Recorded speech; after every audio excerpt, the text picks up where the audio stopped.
Hubungan hati dan ilmu pengetahuan. Hubungan filsafat dengan ilmu pengetahuan. Dalam sejarah filsafat Yunani, filsafat mencakup seluruh bidang ilmu pengetahuan. Lambat laun banyak ilmu-ilmu khusus yang melepaskan diri dari filsafat. Meskipun demikian, filsafat dan ilmu pengetahuan masih memiliki hubungan dekat. Sebab baik filsafat maupun ilmu pengetahuan sama-sama pengetahuan yang metodis, sistematis, koheren dan mempunyai objek material dan formal. Yang membedakan di antara keduanya adalah, filsafat mempelajari seluruh realitas, sedangkan ilmu pengetahuan hanya mempelajari satu realitas atau bidang tertentu. Filsafat adalah induk semua ilmu pengetahuan. Dia memberi sumbangan dan peran sebagai induk yang melahirkan, dan membantu mengembangkan ilmu pengetahuan, hingga ilmu pengetahuan itu dapat hidup dan berkembang. Filsafat membantu ilmu pengetahuan untuk bersikap rasional dalam mempertanggungjawabkan ilmunya. Pertanggungjawaban secara rasional di sini berarti bahwa setiap langkah-langkah harus terbuka terhadap segala pertanyaan dan sangkalan dan harus dipertahankan secara argumentatif, yaitu dengan argumen-argumen yang objektif, dapat dimengerti secara intersubjektif.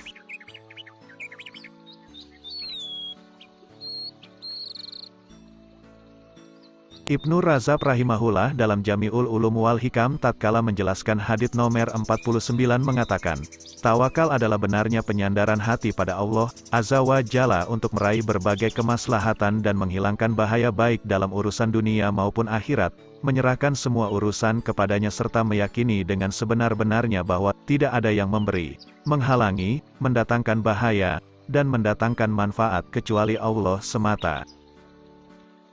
Tawakal bukan hanya pasrah. Perlu diketahui bahwa tawakal bukanlah hanya sikap bersandarnya hati kepada Allah semata, namun juga disertai dengan melakukan usaha. Ibnu Razab mengatakan, bahwa menjalankan tawakal tidaklah berarti seseorang harus meninggalkan sebab atau sunatullah yang telah ditetapkan dan ditakdirkan, karena Allah memerintahkan kita untuk melakukan usaha sekaligus juga memerintahkan kita untuk bertawakal. Oleh karena itu, usaha dengan anggota badan untuk meraih sebab termasuk ketaatan kepada Allah, sedangkan tawakal dengan hati merupakan keimanan kepadanya, sebagaimana Allah Ta'ala telah berfirman, yang artinya, hai orang-orang yang beriman, ambillah sikap waspada. Quran Surat An-Nisa ayat 71. Allah juga berfirman, yang artinya, dan siapkanlah untuk menghadapi mereka kekuatan apa saja yang kamu sanggupi dan dari kuda-kuda yang ditambat untuk berperang.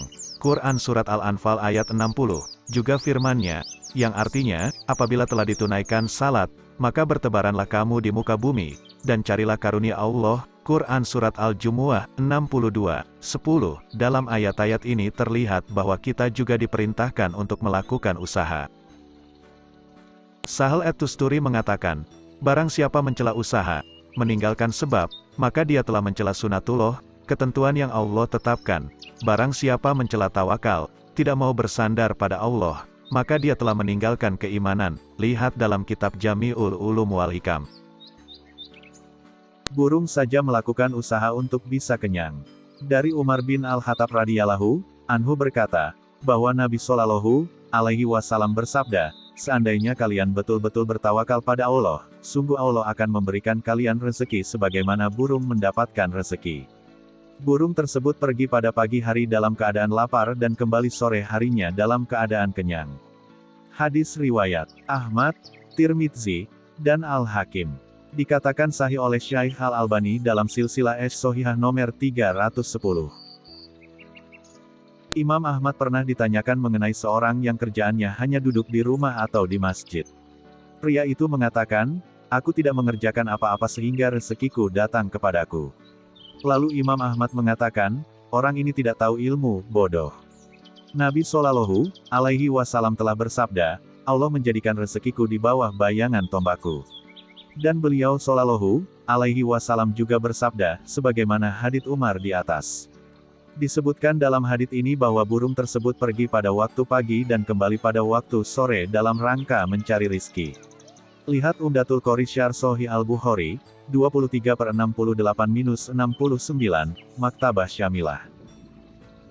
Al-Munawi juga mengatakan, burung itu pergi pada pagi hari dalam keadaan lapar dan kembali ketika sore dalam keadaan kenyang. Namun, usaha atau sebab, itu bukanlah yang memberi rezeki, yang memberi rezeki adalah Allah Ta'ala.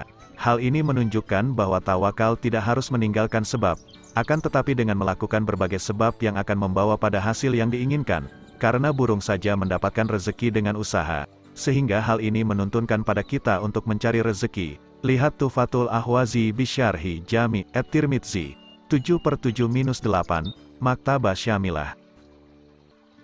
Tawakal yang termasuk syirik. Setelah kita mengetahui pentingnya melakukan usaha, hendaknya setiap hamba tidak bergantung pada sebab yang telah dilakukan, karena yang dapat mendatangkan rezeki, mendatangkan manfaat dan menolak bahaya bukanlah sebab tersebut tetapi Allah Ta'ala semata.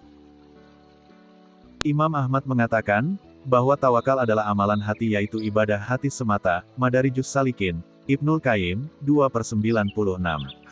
Sedangkan setiap ibadah wajib ditujukan kepada Allah semata.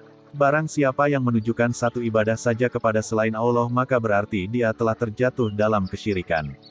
Begitu juga apabila seseorang bertawakal dengan menyandarkan hati kepada selain Allah yaitu sebab yang dilakukan, maka hal ini juga termasuk kesyirikan.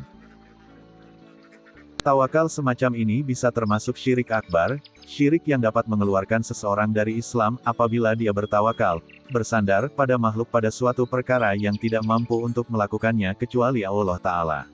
Seperti bersandar pada makhluk agar dosa-dosanya diampuni, atau untuk memperoleh kebaikan di akhirat, atau untuk segera memperoleh anak sebagaimana yang dilakukan oleh para penyembah kubur.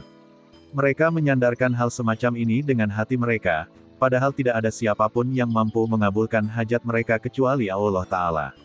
Apa yang mereka lakukan termasuk tawakal kepada selain Allah dalam hal yang tidak ada seorang makhluk pun memenuhinya. Perbuatan semacam ini termasuk syirik akbar. Nauzubillah min zalik.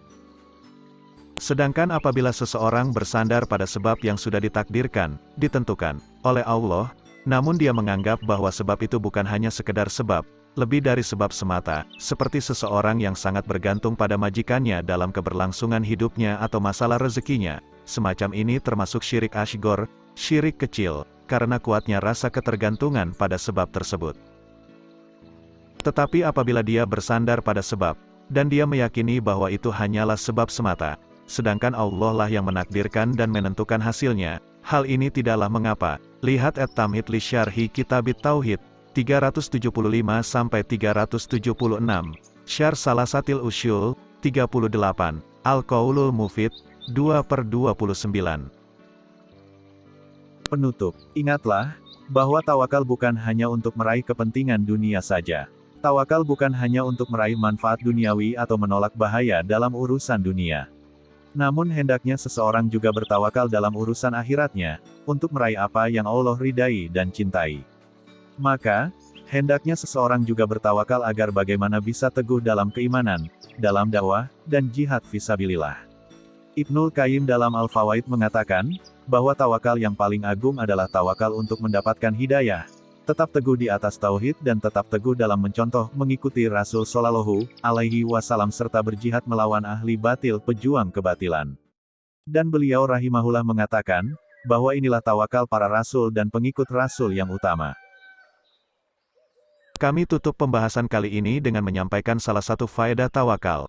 Perhatikanlah firman Allah Ta'ala, yang artinya, barang siapa bertakwa kepada Allah niscaya dia akan memberikan jalan keluar, dan memberinya rezeki dari arah yang tidak disangka. Dan barang siapa yang bertawakal kepada Allah niscaya Allah akan mencukupkan keperluannya. Quran Surat At-Talaq, 65, 2-3. Al-Qurtubi dalam Al-Jami' Liyah Kamil Quran mengatakan, barang siapa menyerahkan urusannya sepenuhnya kepada Allah, maka Allah akan mencukupi kebutuhannya. Nabi Shallallahu Alaihi Wasallam pernah membaca ayat ini kepada Abu Dzar. Lalu beliau Shallallahu Alaihi Wasallam berkata kepadanya, seandainya semua manusia mengambil nasihat ini, sungguh hal ini akan mencukupi mereka, yaitu seandainya manusia betul-betul bertakwa dan bertawakal, maka sungguh Allah akan mencukupi urusan dunia dan agama mereka. Jami'ul Ulum wal Hikam, penjelasan hadits nomor 49, hanya Allah lah yang mencukupi segala urusan kami. Tidak ada ilah yang berhak disembah dengan hak kecuali Dia. Kepada Allah lah kami bertawakal dan Dialah Rabb Arsy yang agung.